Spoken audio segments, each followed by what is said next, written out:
Հարգարժան դատարան, ինչպես ես քննչական կոմիտեից, երբ որ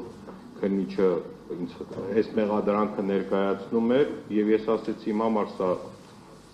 անհասկանալի է եւ որևէ ցուցմունք չկարողացա ուղղակի տալ, քանի որ չէի հասկանում ինչի մասին է խոսքը։ Նախ նշեմ, որ մեր տունը չի խուզարկվել եւ եթե խուզարկվեր որևէ անօրեն այդ նշված գույք աստղիկներից կամ չգիտեմ ինչեր են ասել, չէր հայտնաբերվի։ Ավտոմեքենայի խուզարկության ոչ մի բան չի հայտնաբերվել։ Հեռախոսի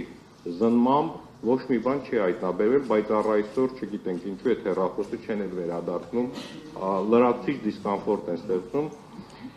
Իսկ ինչ վերաբերում է մարդկանց խմբեր հավաքելուն, իհարկե ես շատ ու շատ մարդկանց հետ հանդիպել եմ եւ դա գաղտնիք չի, ես միշտ ասել եմ, որ դա իմ գործնական պարտականություններից է բխում, քանի որ ես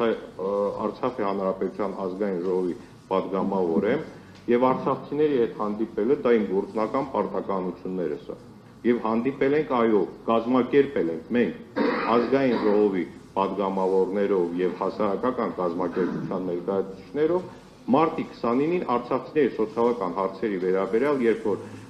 աջակցությունը Հայաստանի օրվա իշխանությունը որոշել էր կտրել, այդ նպատակով հավաք վրան ենք տեղադրել նաև հանրահավաքից հետո օպերայի հրապարակում, որին բազմիցս ներկաներից եւ շատ ու շատ մարդիկ եկել են, ինչով կարողացել են աջակցել, որի արդյունքում 2-3 ամսով երկարաձգվել այդ գումարները։ Եվ այսօր այս փաստը խեղաթյուրվում է եւ ասում այդ խմբերը հենց հավաքագրվել են, ինչ բառ են օգտագործում։ Ահաբեկչության հարվածային խմբեր։ Ինչու հարվածային։ Այդ որտեղ է փաստվում, որ մեղադրողները իրանց ցանկացած խոսքի վերջում ավելացում են հարվածային խումբ,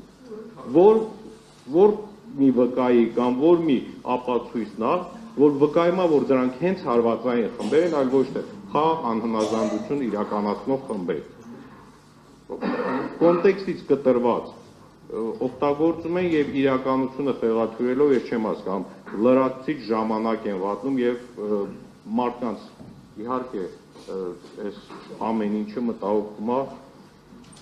Խնդրում եմ, եթե կան կոնկրետ փաստեր, որ ինչ է կատարվել, ավելի կոնկրետ ներկայացնեն, վերացական չեմ կարող ասել, էլի սա իրականում դատավարություն է, թե ժամանակի որ շնորհակալություն։